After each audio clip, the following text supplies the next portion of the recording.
Hello बच्चों, let's see the question. So the question says why is the allele for wrinkled seed shape in garden pea considered recessive. तो बेटा जो wrinkled seed है उसके बारे में बात करेंगे. तो देखिए क्या रहेगा. रिंकल्ड सीड जो फिनोटाइप बेटा that's appear only in homozygous condition. Appear only in homozygous condition.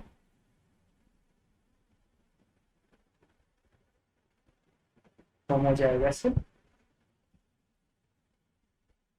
Condition से देखने को मिलेगा. तो बेटा हम लोग जानते हैं कि जो करेक्टर सिर्फ और सिर्फ होमोजाइगस में अपीयर होता है that character is known as recessive character. That is called recessive character. Clear. अगर बेटा डोमिनेंट करेक्टर ये होता तो डोमिनेंट करेक्टर जो होता है बेटा वो homozygous as well as heterozygous दोनों में अपीयर करता है. लेकिन बेटा जो रिसेसिव होता है recessive will appear only and only in case of homozygous condition. अब देखिए बेटा ऑप्शन ए में क्या बोला. It resets in F2 generation when homozygous parents are cross. बेटा गलत हो गया. The trait associated with the allele is not expressed in heterozygous. बिल्कुल सही बात है.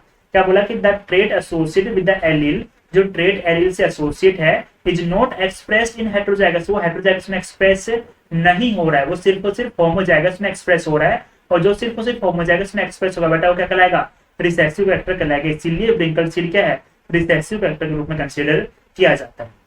स्टेटमेंट से क्या बोला. Individuals with the allele have to lower fitness than that of individual with the dominant allele. बेटा इनकरेक्ट स्टेटमेंट का कोई मतलब नहीं है. The allele is less common than the dominant allele. नहीं बेटा, लेस कॉमन और मोर कॉमन यहाँ पे कुछ नहीं होता है. Clear. So according to this our correct answer will be option B. Best of luck.